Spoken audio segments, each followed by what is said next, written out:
जिस वक्त लाइफ में आपको सबसे ज़्यादा किसी की हेल्प की ज़रूरत हो, सहारे की ज़रूरत हो और उसी वक्त सब लोग आपका साथ अगर छोड़ दें, तो क्या करेंगे आप?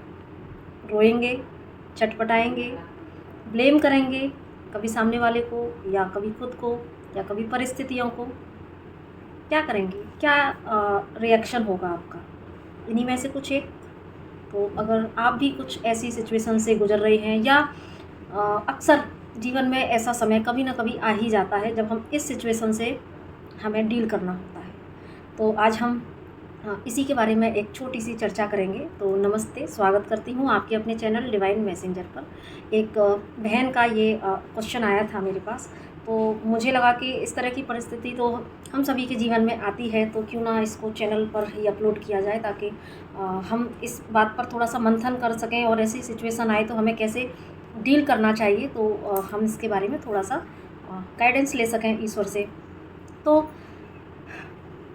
हम बात कर रहे थे कि जब ऐसी सिचुएशन आती है लाइफ में, तो फर्स्ट यहाँ पर रिएक्शन वही होता है जो मैंने आपको स्टार्टिंग में बताया, क्योंकि हम इंसान हैं और एक्चुअली इंसान की जो क्षमताएं हैं वो तो बहुत विशाल हैं, वो तो बहुत बड़ी हैं, लेकिन क्योंकि हम अभी अपनी उन क्षमताओं से वाकिफ़ नहीं हैं, हम अपने आप को कम समझते हैं, तो हमारी जो दृष्टि है वो एक सीमित ही है, सीमित दायरे तक ही हम देख पाते हैं।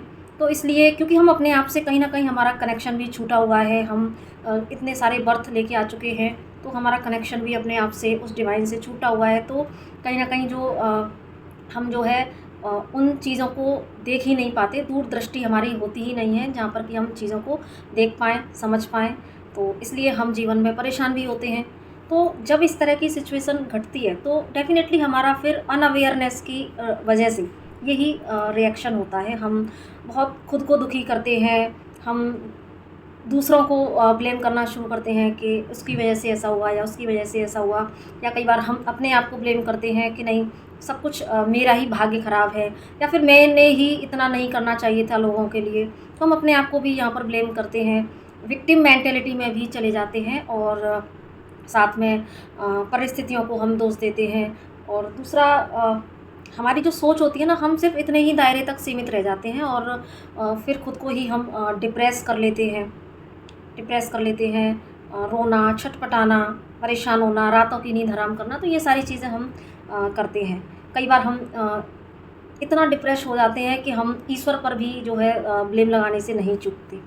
तो ऐसी परिस्थिति में हमें क्या समझने की ज़रूरत है, क्यों ये परिस्थितियाँ आती हैं?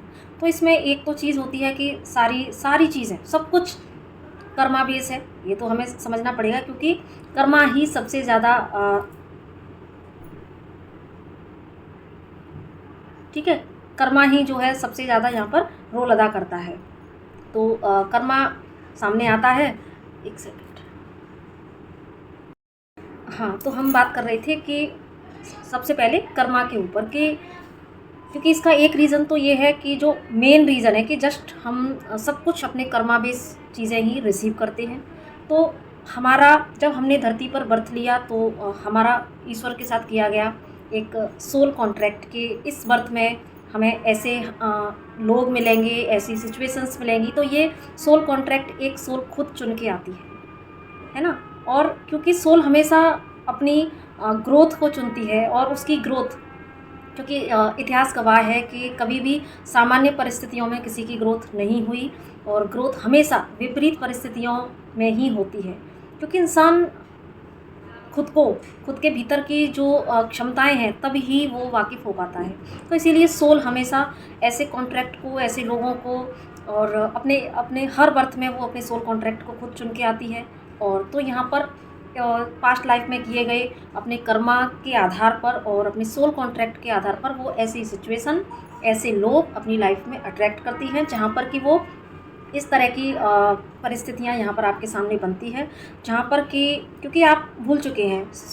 क्योंकि इंसान जो है मेमोरी उसकी नहीं रहती है पास्ट लाइफ की सारी चीज़ों की। तो लेकिन जब परेशानियाँ आती हैं तो एक सोल सॉक, इसी को सोल सॉक बोला जाता है कि क्योंकि जब तो सोल कॉन्ट्रैक्ट होता है तब तो सोल बड़े बड़े आराम से कहती है कि नहीं मुझे तो बड़ी बहादुरी दिखाती है कि नहीं मुझे ऐसे लोग चाहिए, ऐसे सिचुएशन चाहिए, क्योंकि सोल को ग्रोथ चाहिए, सोल को ईश्वर से मर्जिंग चाहिए। तो इसलिए वो इस तरह की चीज़ें चुन के आती है, लेकिन जब धरती पे आती है सारी चीज़ों को भूल जाती है, तो इसलिए यहाँ पर ये सारी परेशानियाँ क्रिएट होती हैं। अब एक ये फैक्टर रहा। अब दूसरा इसमें जो मेन दूसरा रीज़न है वो ये कि इसमें होता है फिर ईश्वर का गेम। फर्स्ट तो ये मेन रीज़न, और सेकंड कि ईश्वर का गेम, ईश्वर बड़ा खिलाड़ी है, ठीक है, क्योंकि आप उसकी संतान हैं, है ना, हम सभी उसकी संतान हैं। और एक जो माता पिता होते हैं वो अपने बच्चे को एक, हम सभी जानते हैं कि हम अपने बच्चों को कैसा चाहते हैं कि हमारा बच्चा बड़ा अच्छे से पढ़े लिखे, नाम करे, एक अच्छा इंसान बने। सबसे पहली तो हर माँ बाप की एक ही इच्छा होती है कि हमारा बच्चा अच्छा इंसान बने, उसके बाद में वो अपने जीवन में ग्रोथ करे, हमारा रिस्पेक्ट करे, हमेशा हमसे टच में रहे, हमारे टच में रहे, है ना। एक माँ बाप हमेशा यही चाहते हैं, जो कि इस समय में तो ये बिल्कुल ही नहीं हो रहा है। लोग बहुत डिटैच हो जाते हैं अपने पेरेंट्स से, तो सबसे बड़ा दुख उनके लिए यही है। तो जस्ट उसी तरह से वो जो परमपिता हैं, वो हमारे जो पिता हैं, वो हमेशा यही, क्योंकि वही पिता हैं वही माता है, वो हमेशा चाहते हैं कि मेरी ये सोल, क्योंकि सारी सोल्स उसके बच्चे हैं, तो वो इसमें एक बड़ा गेम खेलते हैं। वो चाहते हैं कि मेरा बच्चा हमेशा मेरे साथ रहे। दूसरा, क्योंकि वो आपके माता पिता हैं, जिस तरीके से 3D में हमारे माता पिता हमसे ज़्यादा एक्सपीरियंस होल्डर होते हैं, तो उसी तरीके से वो तो परम पिता हैं। तो वो ये चाहते हैं कि क्योंकि उनकी दृष्टि विशाल है, असीमित है, और हमारी दृष्टि बहुत छोटी सी है, सीमित है, छोटा तक देख पाते हैं। और ईश्वर की दृष्टि आपके उन सभी गुणों पर है, उन सभी क्षमताओं पर है जहाँ पर कि आपकी खुद की नज़र ही नहीं है। हम जानते ही नहीं हैं कि हमारे भीतर कितना पोटेंशियल है।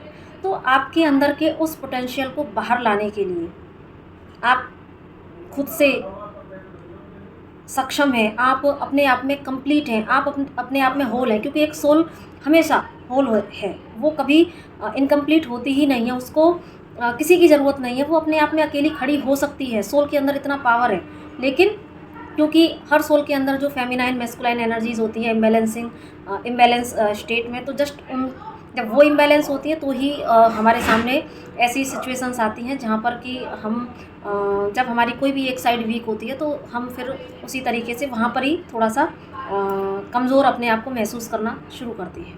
तो इसलिए ईश्वर यहाँ पर गेम खेलते हैं। वो जस्ट आपके अंदर के हाईएस्ट पोटेंशियल को निकाल के लेके आएँ। वो चाहते हैं कि आप किसी के ऊपर को डिपेंड ना रहें। वो चाहते हैं कि आप अपने आप में एक इतना होल फ़ील करें, और उसके लिए आप इतना काम करें अपने ऊपर कि आपको किसी की ज़रूरत ना हो। ठीक है? यूँ तो हम समाज में रहते हैं, सबको ये बिना एक दूसरे की हेल्प के हम नहीं इंसान रह सकता, क्योंकि मनुष्य सामाजिक प्राणी है। लेकिन जब आत्मा के विकास की बात आती है, तो ईश्वर आपको फिज़िकली, मेंटली, इमोशनली और इकोनॉमिकली हर तरीके से वो चाहते हैं कि आप हर तरीके से सेल्फ डिपेंड हो। आपको लाइफ के किसी भी एस्पेक्ट में किसी और की ज़रूरत ना पड़े।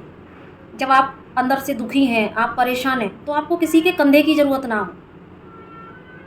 कोई आए, कोई मुझे सुने, मेरे दर्द को सुने, वो नहीं चाहते। वो क्योंकि वो जानते हैं कि बाहर किसी से कहने से कुछ होगा नहीं।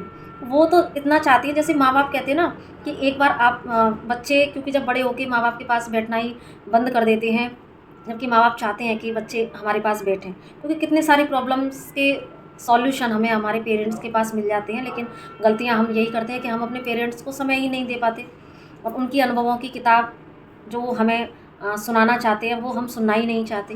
तो उसी तरीके से ईश्वर चाहते हैं कि बाहर किसी के कंधे की तुम्हें ज़रूरत नहीं है।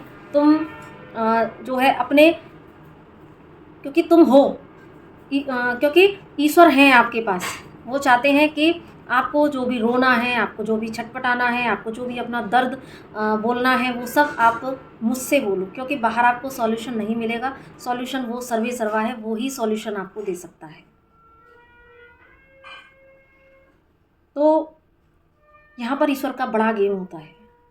वो चाहते हैं कि आप इमोशनली भी इतने मजबूत खड़े रहें कि आप जस्ट रोएं भी तो ईश्वर के सामने, और आप खुद अपने आप में इतने मजबूत हों कि आप अपने इस बात को एक्सेप्ट करें कि यस, मैं सैड हो रहा हूँ या हो रही हूँ, लेकिन मैं फिर भी सक्षम हूँ।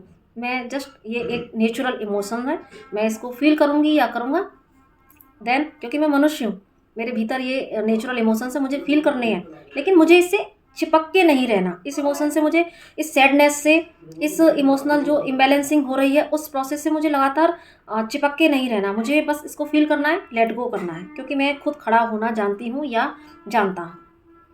तो इस तरीके से ईश्वर आपको इमोशनली, फिजिकली भी आप इतने सक्षम हैं कि आप अपनी मैस्कुलाइन एनर्जी को भी यूज़ करके आप अपनी लाइफ में सारे काम कर सकते हैं, जो काम सभी लोग करते हैं, है ना, जो पुरुष लोग करते हैं। तो यहाँ पर महिलाओं के लिए मैं बात कर रही हूँ इस समय। और जो अगर पुरुष हैं तो वो अपने फेमिनाइन एनर्जी को इस तरीके से बैलेंस करके वो जो है अपने इमोशंस को भी यहाँ पर फील करें, और साथ में अपनी फेमिनाइन एनर्जी को भी, उन्हें भी बैलेंस, क्योंकि एक्चुअली फेमिनाइन मैस्कुलाइन एनर्जी की बैलेंसिंग मस्ट है। और यही जो हमारी साधना पथ है ना, वो भी यही बताता है कि आप जब अपने आप इनर बैलेंसिंग की प्रोसेस जब साधना के माध्यम से हम चलती है और हम तब धीरे धीरे बढ़ते जाते हैं, तो हमारे जो है ये सारी चीज़ें हील होने लगती है। ठीक है, क्योंकि तब आप अपनी मैस्कुलाइन फेमिनाइन एनर्जी को बैलेंस वे में यूज़ करना शुरू कर देते हैं। तो इमोशनली, फिजिकली, मेंटली यानी कि आप किसी के ऊपर डिपेंड नहीं है। आपको अपनी लाइफ के रिगार्डिंग जो भी डिसीज़न लेना है, या आपको आपको किसी के वैलिडेशन की ज़रूरत नहीं है। आप अपने निर्णय खुद ले सकते हैं। तो आप इकोनॉमिकली इतने सक्षम हैं कि आप किसी के ऊपर डिपेंड नहीं हैं। तो ये वो समय होता है, अगर आपकी लाइफ से लोग जा रहे हैं, या आपकी लाइफ में आपको कोई समझ नहीं रहा, आपको बहुत ज़रूरत फील हो रही है, आप लोनलीनेस फील कर रहे हैं, लेकिन अगर इसी समय ऐसी परिस्थितियां घट रही हैं, और तो यहाँ पर आपको जस्ट बजाय लोगों को या अपने आप को या सिचुएशंस को ब्लेम करने के, आपको यहाँ पर जस्ट ईश्वर के उस प्लान को समझना होगा। अगर आप ईश्वर की ज़रा भी सच्ची भक्ति करते हैं, ईश्वर के प्रति प्रेम है आपका, तो यहाँ पर आप जस्ट, आपको ईश्वर के इस गेम को समझना होगा कि यहाँ पर ईश्वर आपके हायर वर्जन को, आपके हायर वर्जन से वो आपको मिलाना चाहता है, कि जो आप अपने आप को देख रहे हैं, आप इससे कहीं ज़्यादा हो। आप सिर्फ इतने ही नहीं हो, आप सिर्फ हार्ड मांस का बना हुआ पुतला नहीं हो। आपके भीतर वो चैतन्य आत्मा है जो ईश्वर के समान है, ईश्वर की संतान है। तो आप अलौकिक हैं, आपके अंदर असीम क्षमताएं हैं। तो जस्ट आपके भीतर की उन क्षमताओं का याद दिलाने के लिए, उनका रियलाइजेशन कराने के लिए ईश्वर ऐसे गेम रचता है। और इसके पीछे वही उनकी, क्योंकि ईश्वर की सारी जो ये रचनाएं हैं, क्योंकि जब उनकी सृष्टि इतनी अच्छे तरीके से वेल सेटल है, इतनी डिसिप्लिन वे में सारी चीज़ें हो रही हैं, सूर्य, चंद्रमा, रात, दिन, है ना, ये सारी चीज़ें, तो उन्होंने यहाँ पर एक मनुष्य के लिए, एक सोल के लिए भी एक इस तरह से जर्नी तय की है। तो ये जर्नी की जो चीज़ें हैं, तो जो सोल कॉन्ट्रैक्ट के बारे में मैंने बोला, तो वो सारी चीज़ें प्लस ईश्वर का गेम, ये सब कुछ इंटरकनेक्टेड है। आप खुद लिख के लाए हैं ऐसा सोल कॉन्ट्रैक्ट, ताकि उस बर्थ में, उस समय पर, उस टाइम पीरियड पर आपके सामने ये चैलेंजेस आएंगे, और आपको अकेले अपने लिए फाइट करना होगा। आपको ईश्वर को ये दिखाना होगा कि यस, मैं आपका बच्चा हूँ, और जब मैं आपका बच्चा हूँ तो मैं कमज़ोर नहीं हो सकता। तो ये ही मुझे गाइडेंस मिली कि अगर आपकी लाइफ में ऐसा अगर सिनेरियो चल रहा है जैसा कि मुझे उन सिस्टर ने बोला, तो आई होप उन सिस्टर को भी यहाँ से ज़रूर से अपने क्वेश्चन का आंसर मिला होगा, और उनके माध्यम से और भी सभी सोल्स को। तो थैंक यू सो मच आपका और आप सभी का, जो मुझे इतना पेशेंटली सुनते हैं। बाकी अगर आपको इससे कोई गाइडेंस मिली हो, इम्पॉर्टेंट लगी हो, तो आप इसको ज़रूर से शेयर कीजिएगा और लोगों को। और दूसरा, बस कभी भी ऐसी सिचुएशन आने पर बस लो वाइब्रेशन में जाने की बजाय थोड़ा सा एनालिसिस करना है, थोड़ा सा पॉज ले लेना है, क्योंकि कभी कभी पॉज लेने की ज़रूरत पड़ती है। थोड़ा पॉज ले लें कि क्यों हो रहा है ये, क्या मैं जो इस तरह की एनर्जी में हूँ, या अपने को कम समझ रहा हूँ, या लोगों को ब्लेम कर रहा हूँ, है ना, तो या मुझे क्यों ज़रूरत है लोगों की कि कोई आए और मुझे पूरा करे, है ना, क्या मैं अपने आप में सक्षम नहीं हूँ। तो ये सारी चीज़ों को बस थोड़ा सा कोई भी रिएक्ट करने से पहले बस अपना थोड़ा आपको सेल्फ एनालिसिस करना है, और उस एनालिसिस करने के बाद में फिर आप खुद ही आपको ईश्वर के वो प्लान समझ में आ जाएंगे। और जब आप अपनी इन कोडिपेंडेंसी पर, और जब आप और सेल्फ वर्थ पर, है ना, जो कि इस समय आपको थोड़ा सा पिंच कर रही है, तो आपको रियलाइजेशन होना शुरू हो जाएगा, और आप धीरे धीरे उस पर काम करना अगर शुरू करेंगे, तो जब आप बहुत आगे जाएंगे तो आपको फिर आप जब पीछे मुड़ के देखेंगे तो आपको समझ में आएगा कि yes, it was a game, है ना। और ये सब कुछ आपके आपको आपके हायर वर्जन से मिलाने के लिए हुआ था। आपके भीतर आप देखेंगे कि आप टोटल 360 डिग्री चेंज हो चुके हैं। आप जो आपके अंदर की इतनी सारी खूबियों का, आपके अंदर कितनी सारी कैपेसिटी है, वो आप उससे जब रूबरू होंगे तो आप खुद को ही बहुत अप्रिशिएट करेंगे। तो जर्नी है, आराम से होता है, धीरे धीरे होता है। हम सब में बहुत सारी कमियां होती हैं, बहुत सारा वर्क करते हैं, फिर गिरते हैं, फिर उठते हैं। तो अपनी जो भी, अगर हम अभी परफेक्ट नहीं हैं तो परफेक्शन के पीछे भी नहीं भागना है, हमें धीरे धीरे हम सीखते हैं, है ना, गिर के उठते हैं, फिर सीखते हैं। तो परफेक्शन के पीछे नहीं भागना है, जस्ट बस अपना फोकस अपनी जर्नी पर रखकर अपने ऑब्जर्व करना है चीज़ों को, और ऑब्जर्व करके बस उसमें से अपने लिए सार तत्वों को निकालना है। और ईश्वर पर विश्वास रखना है, ईश्वर की इस प्रोसेस पर विश्वास रखना है। और यस, मैं अकेले भी सर्वाइव कर सकता हूँ या कर सकती हूँ, इस बात इस ये रिमाइंडर भी आपको अपने आप को ज़रूर से देना है। तो इसी के साथ अपनी वाणी को यहीं विराम देती हूँ। और प्लीज़ इस वीडियो को ज़्यादा से ज़्यादा आप लोगों को शेयर कीजिएगा, और बने रहिए मेरे साथ। Thank you so much. Radhe Radhe, जय माता दी।